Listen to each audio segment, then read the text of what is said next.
So hello everybody, welcome to BC Aware Conference. Today we're going to talk about AI and some of our solutions on how we can help you detect some scams coming in through business email compromise. So I may have my notes with me, as you can see.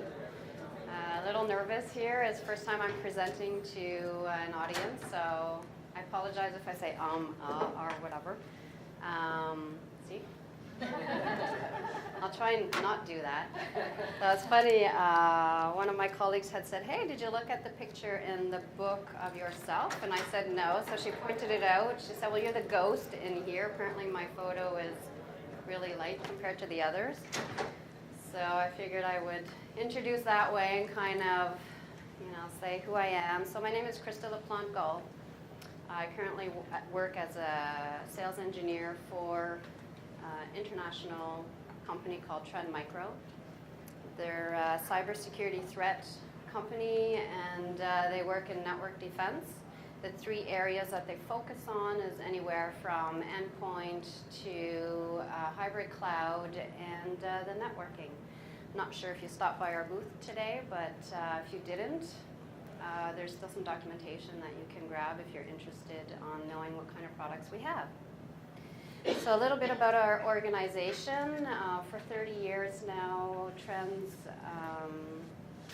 mission has been to keep the digital space safe for everyone. Hello. And that single-minded vision has allowed us to continue keeping up with the bad guys, despite the changing IT landscape or the riskier user behavior and the constant evolving threats. Interesting fact, we do have one of the largest bug bounty vendor agnostic program in the world. It was created to kind of have the researchers out there detect and let us know on the vulnerabilities privately for the affected vendors beforehand, and in return, we reward them financially. In 2014, we partnered with Interpol in hopes to reduce the cybercrime on a global scale. And just last year, we released a tool that will help recognize DNA writing style in hopes that business email compromise will be reduced in your environment. So I've been with the organization, like I may or may not have said, but for 2 years. Prior to that, I was consulting in the federal government. I'm in the Ottawa location. So I did anything from engineering to mostly on the server side of things, all in their infrastructure. So I supported the different departments, websites and servers and so forth. I did some architecting as well for them, and last couple of years I was an analyst. Then shared services came to be, and now I'm with Trend. So business email compromise scams, they're a threat to businesses around the globe, as you are aware.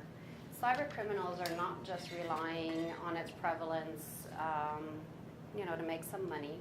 They are becoming crafty. So they're using, social engineering, phishing emails, anything that they can to get into your organization, in hopes that they can, trick one of your employees to click on the link or the button or what have you, so they can either get financial return or personal information. According to the recent cyber crime statistics, business email compromise is the second largest money loss out of 40 fraud types that were reported to the Canadian Fraud Centre. And to put this into perspective, we have software that kind of just looked at what type of compromise attacks are coming in. And within the first 3 quarters of last year, we recorded over 9,000 attempts. And that's a 46% increase compared to 2017.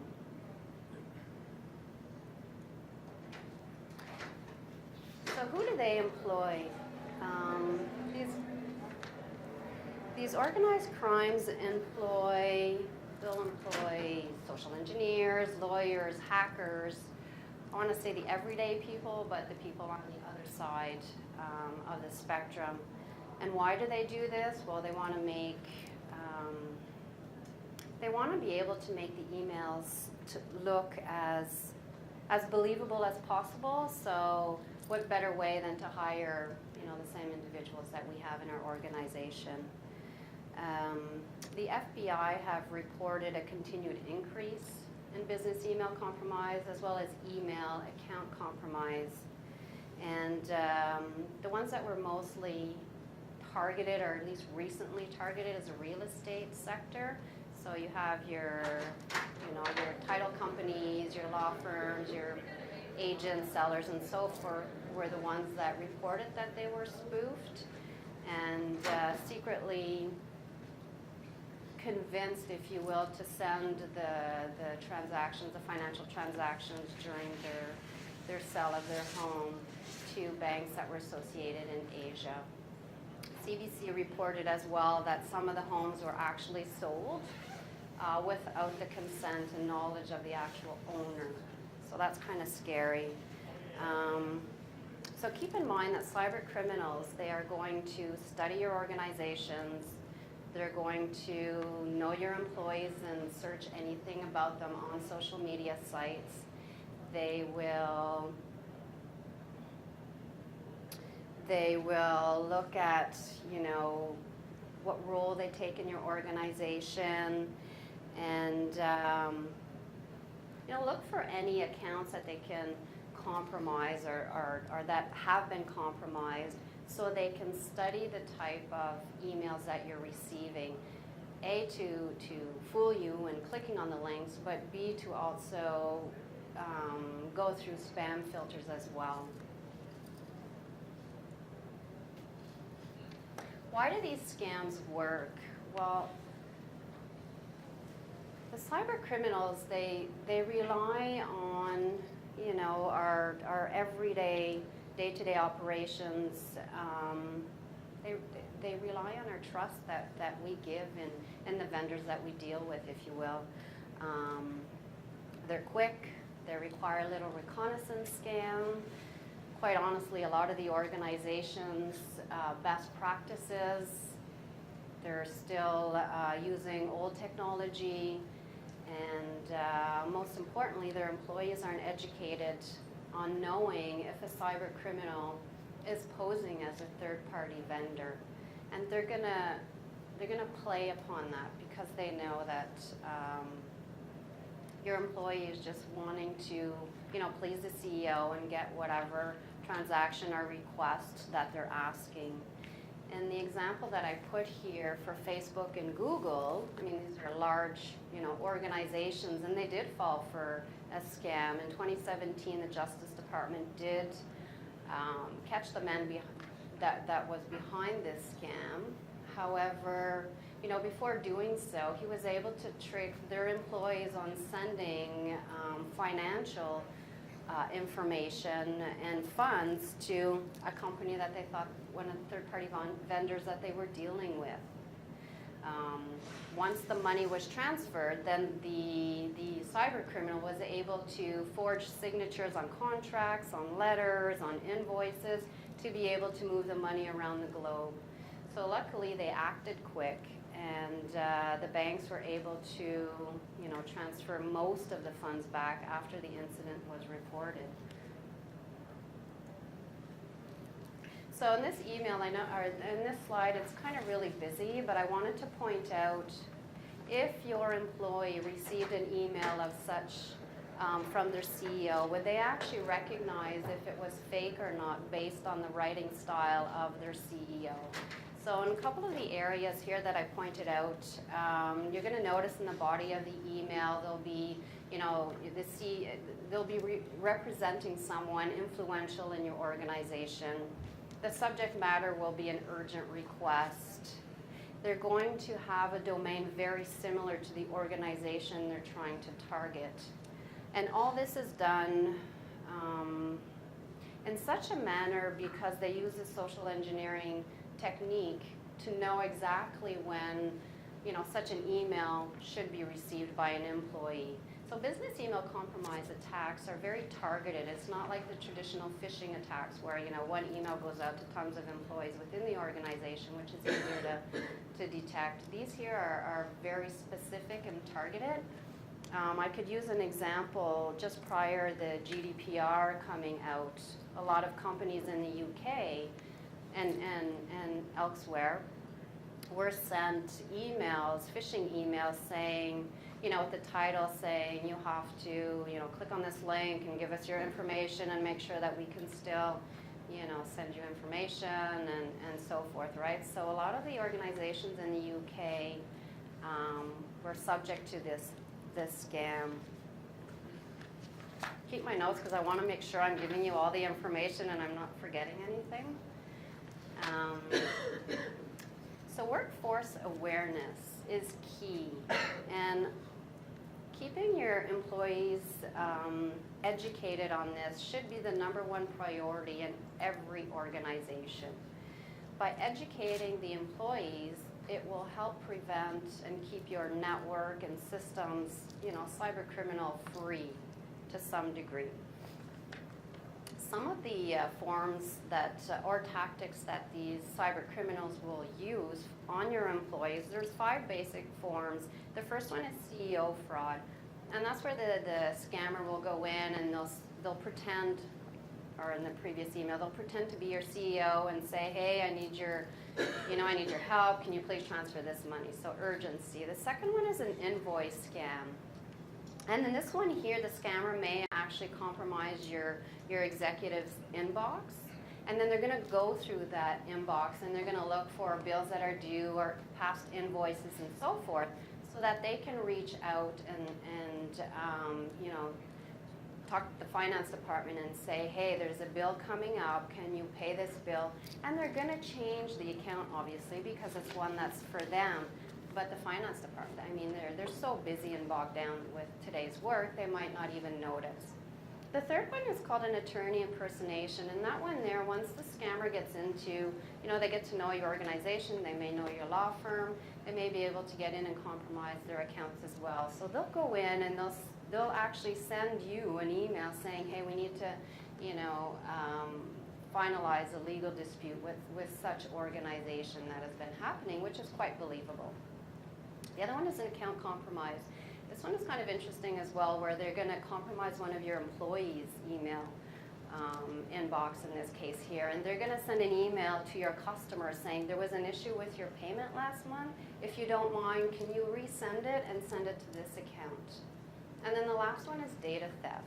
Those those phishing emails there are mostly sent to your finance department or HR department asking for sensitive data. And one example that comes to mind is, I think it was last year, I didn't note the year, but Seagate Technology, one of their employees was scammed in providing information on past and present employees, and they gave out the W-2 tax forms. So that's a massive scam. Employees, they sued the company, and Seagate was out over $5 million. So there's a couple of different types of business email compromise scams. The first one is when the attacker poses as a vendor. So I put this example up because it's very believable. We all get those emails from Apple saying, hey, some funny business has been going on in your account. We need you to click on the button, and we need you to provide the payment details. Well, our research team took a look further into clicking on the button, which then led the user to a malicious website. Once they got to the website, still very believable, the Apple ID, the whole thing, the website looked very legit. But once they clicked on the button, it asked them to log in, which they did, and then a message came up and said, hey, your account has been locked out. While they say it's being locked out, they're retrieving your information because they're asking for payment information. Now they have your name, your whatever credit card, whatever information you're putting in there.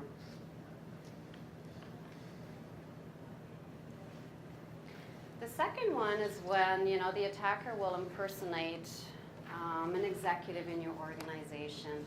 And this is an example where the scammer impersonated one of half of the clergies and was sending out emails to the parishioners asking for favors and gift cards and money and so forth.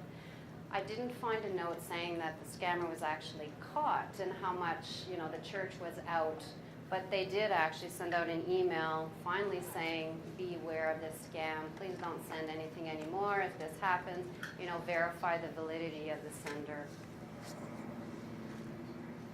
The last one, and the most important, well, maybe not the most important, but the most common, I should say, is the wire transfer.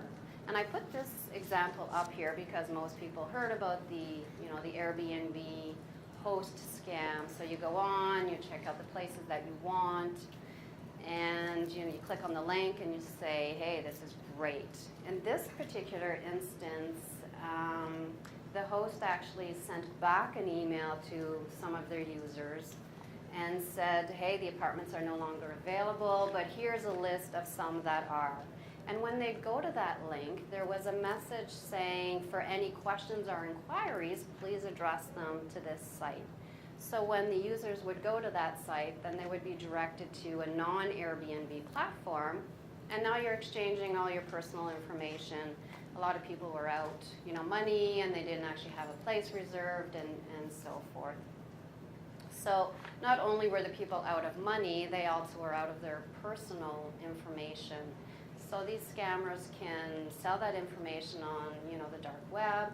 They could use it for identity theft and fraud. So I just wanted to point that out.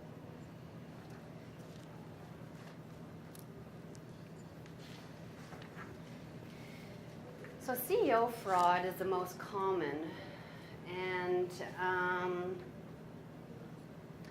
because it's the most common, we decided to divide it up into two different types.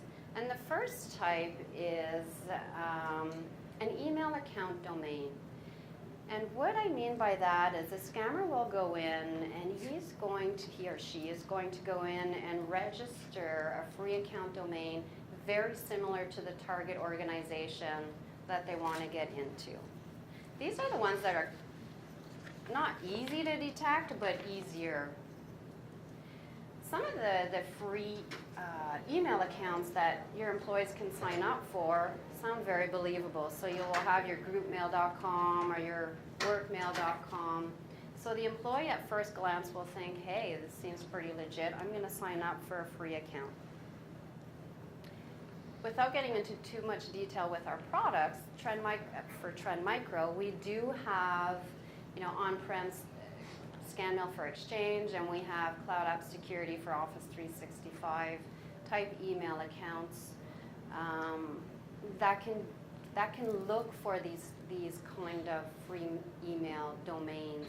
So let's say somebody does come in and chooses a malicious domain account. When they do a reply to you with one of your executives' name, our software can pick it up. The other type is harder to detect,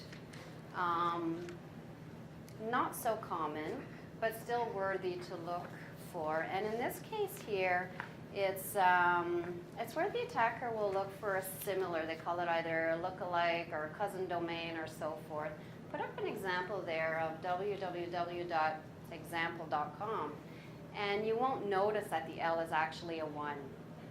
You're really quick, and things happen very quickly, so I just wanted to point that out.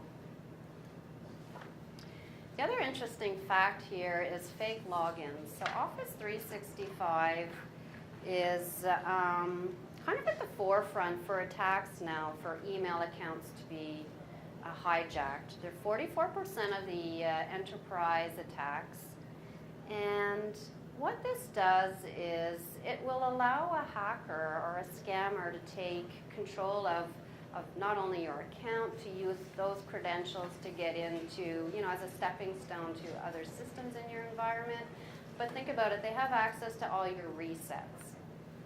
So we're in our account, forget our password, we always click on that link and say, you know, hey, let's reset my password, the email goes to my account, right? Well, if I own your account, that means the email goes to me. So let's take it a step further where you bring it up to the organizations and they have, you know, PayPal or frequent flyer points or whatever, right? Anything that is of value to your organization. And that means that I can go in, let's say, I'll use PayPal for an example. I can go in and say, okay, well, I'm going to my PayPal, I use your credentials for your account, and I say, sure, I want to opt for an email to say that I really am who I am. Once I get that email, because I have access to your account, then I can go in, change a password, and you're locked out, right? So it's just things to consider. So detecting business email compromise with the writing style. We're kind of getting into the AI side of things. I just wanted to lead up just to give people aware of, you know, get a sense of how important it is to look out for validity of websites and accounts. So to stop these attacks, we've created a new tool, as I mentioned earlier, and we'll actually go in and see what kind of writing style you have. So in your organizations, we detected that the most spoofed are the managers, the CEOs, the CFOs, presidents, and so forth. And I put up some stats there. In this example here, I used one of our products called ScanMail for Exchange. It's just an on-prem product that we have.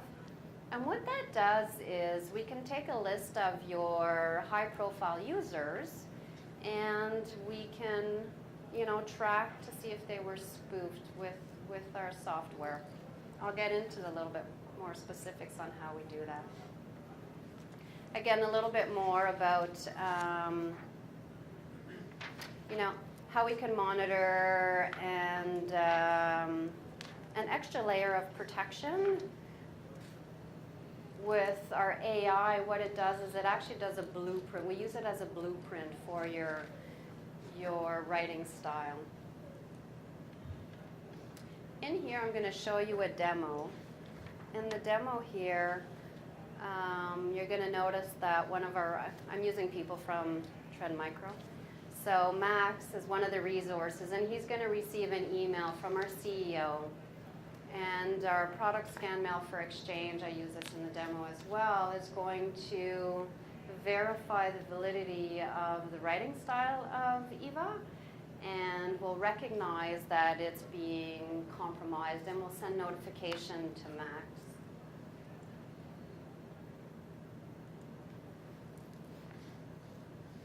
So this is a scammer doing all of this from his Ubuntu, his or her Ubuntu machine.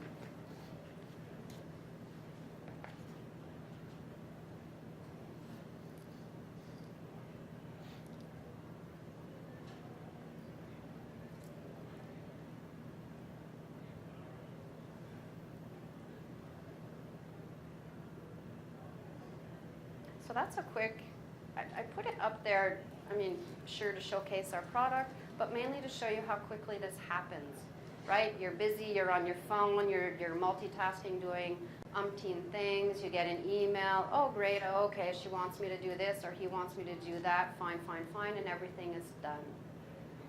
That's how quick it does happen. So the Facebooks, the Googles of the world, people can get caught up in the moment.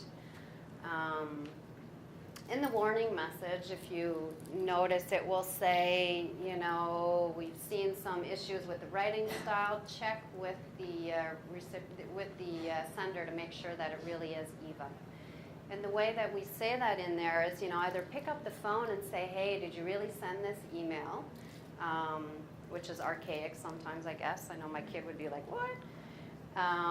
Or use an email, but use a different email. So start a new message and go from your company directory. Choose your CEO or whoever it is that sent the message and say, hey, did you actually send this? And do you really want the transfer? So because everyone has a unique style of writing, I wanted to put this up here a little bit more on what our software does. Again, I chose 3 executives from our organization, so Eva, Kevin, and Felix, just to give you an idea of their writing style. Some will have short words, long paragraphs, others will be super wordy and short paragraphs.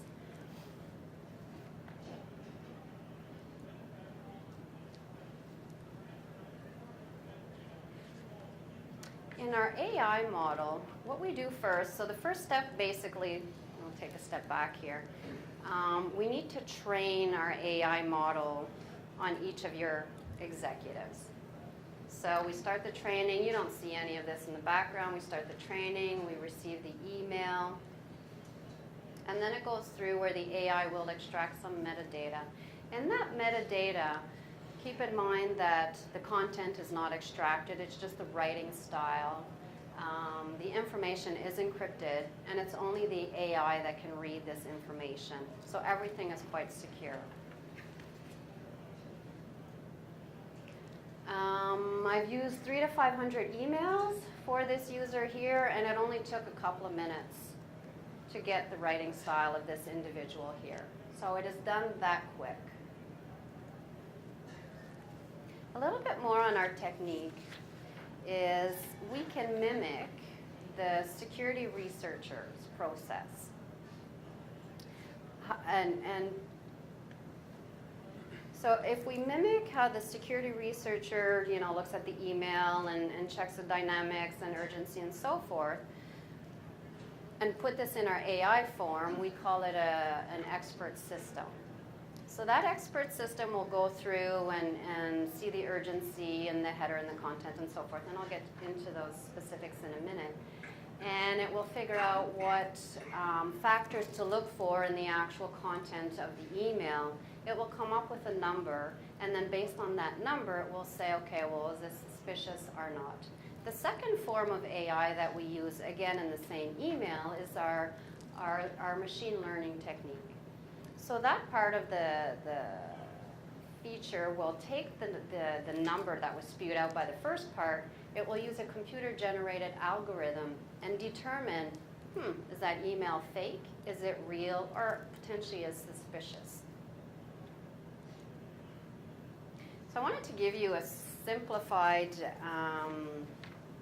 view of what happens in the background, because the users won't see this when we're doing the training of the AI form. Nothing is shown. So in this example, I've used 8 employees from Trend Micro and just 8 different writing styles. So capital letters, blank lines, punctuations, and so forth. I'll start it in a minute, but you're going to see just how, I think I've used about 400 or 500 emails in this for these 8 individual people. And you'll see how unique each individual person is. So you'll notice on the left-hand side, the mail number will go up, and that's because I'm going through so many emails at once.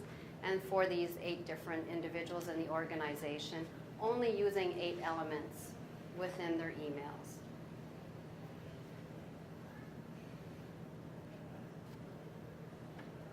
So if you notice here, based on capital letters, short words, punctuations, everybody has a unique style of writing.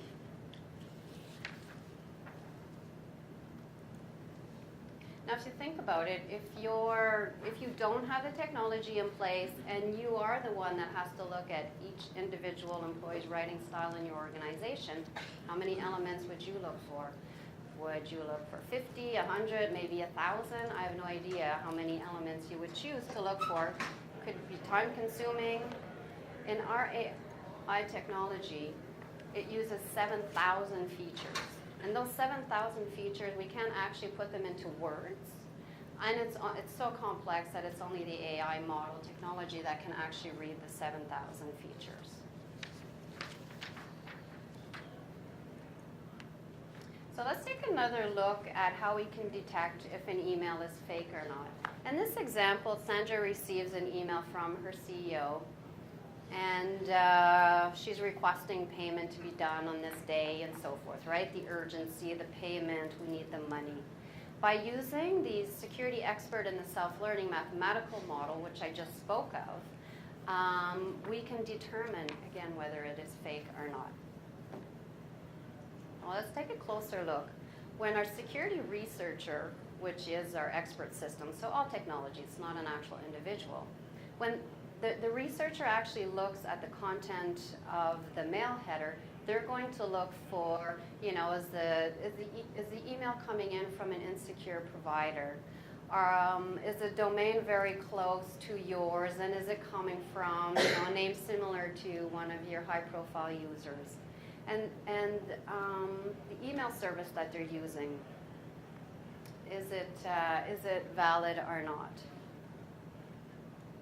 The next thing that the researcher is going to look for, again, this is all with our AI model, is, you know, the financial implications. So is there a payment in the content of the email, the action, and the urgency. Now, individually, these items don't look suspicious, but when they're all combined together, it will paint a different picture on if it's being fraudulent or not. So I wanted to go through quickly just on the workflow of a writing style, of our DNA writing style. Again, I'm using Max and Eva as an example here. So when we get an external message coming into our organization, the content of that message, if it is similar to one of our who we think is a high-profile user, the content of that message is researched.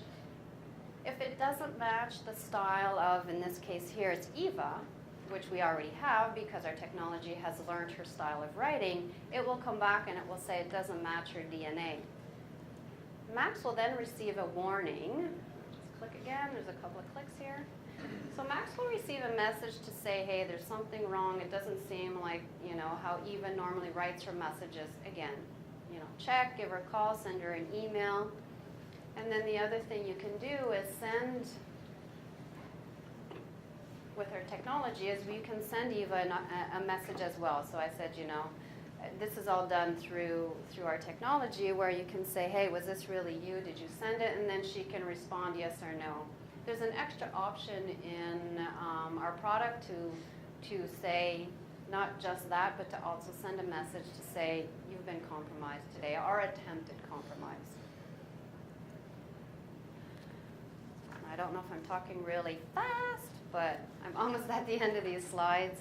So I thought, okay, well, I hadn't really put any success stories to validate, well, I'll speak for Trend because that's who I work for, but to validate the AI technology that's out there in products. So this organization here is, they are global and pharmaceutical, and their issue, they wanted to make sure that some of their applications were properly protected, and they use Office 365. So we had gone in and demoed some of our products, and it worked really well, and they were compromised. I have a few numbers here because it's kind of interesting on the statistics. There was 23 business email compromise attacks. There was over 27,000 malicious links that it was found. No, this was just in a POC, and our POCs only last 30 days. So it was pretty impressive, and they were happy about using our technology for sure. And this is another one. Just wanted to put it up there, so the university as well. So they had been, they're a research company, and they had, I mean, they're constantly attacked, right? People want to get their information. We went in, we did a 30-day, or maybe it was a 60-day with these guys here, and it found tons. These guys have about 6,000 employees, 4,000, you know, machines, X amount of mailboxes to secure, so they were quite happy when we had our cloud app security in there detecting any fraudulent activity.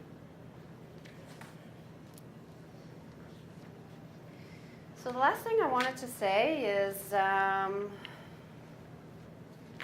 you know, we believe that, you know, adding the AI technology and using the machine learning might be the next best thing to be able to stop these cyber criminals.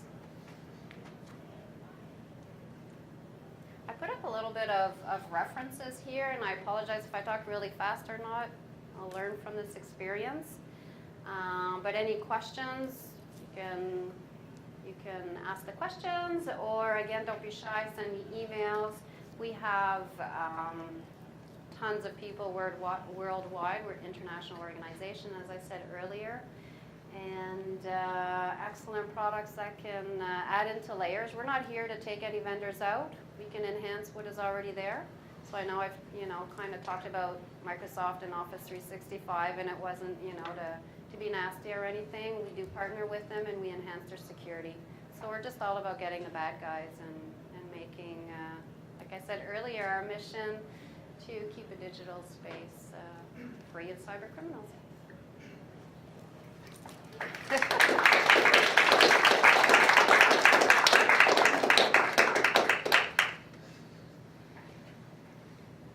I don't know if you guys have any questions. Anything about the product, anything about our products, anything about the technology? Are you more successful in determining whether you have an outlier and you have staff that are just using repetitive processes, repetitive types of emails as opposed to whether crafting unique documents? You find that you increase the confidence and the intervals depending on certain groups of your market? Well, good question, but that depends. I mean, it can take, as you saw in this example that I showed, I used, one employee with between 300 and 500 emails. If you have an organization where your users are very crafty and they compose according to, what their role is, then you can say, okay, well, over the last year, I'm going to use, they've sent out X amount of emails. You would put that amount of emails into the system, and it would go through and it would analyze the specific user and come out with their style. So whether they're wordy, you always have, whether it's unique to different responses, there's still some, you add your dots at the end, I don't know, there's always certain criteria that you have in your email.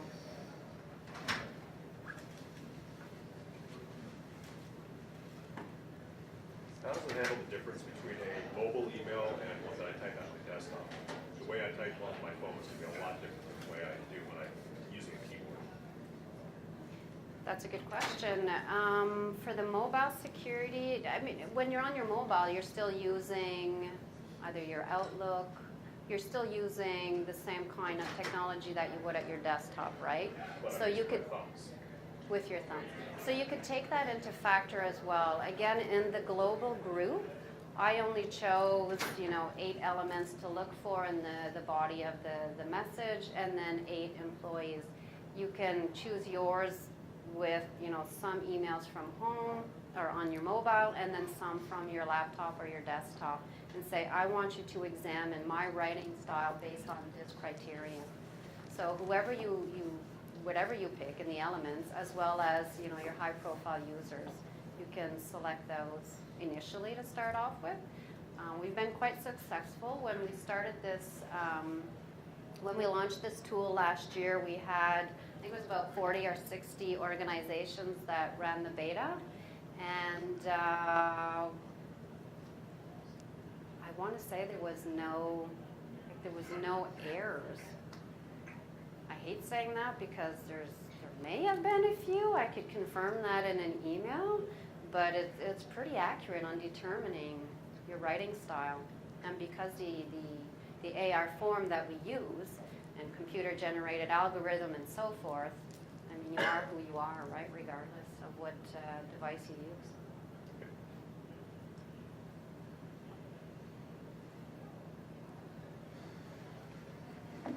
Any other questions? No? Thank you.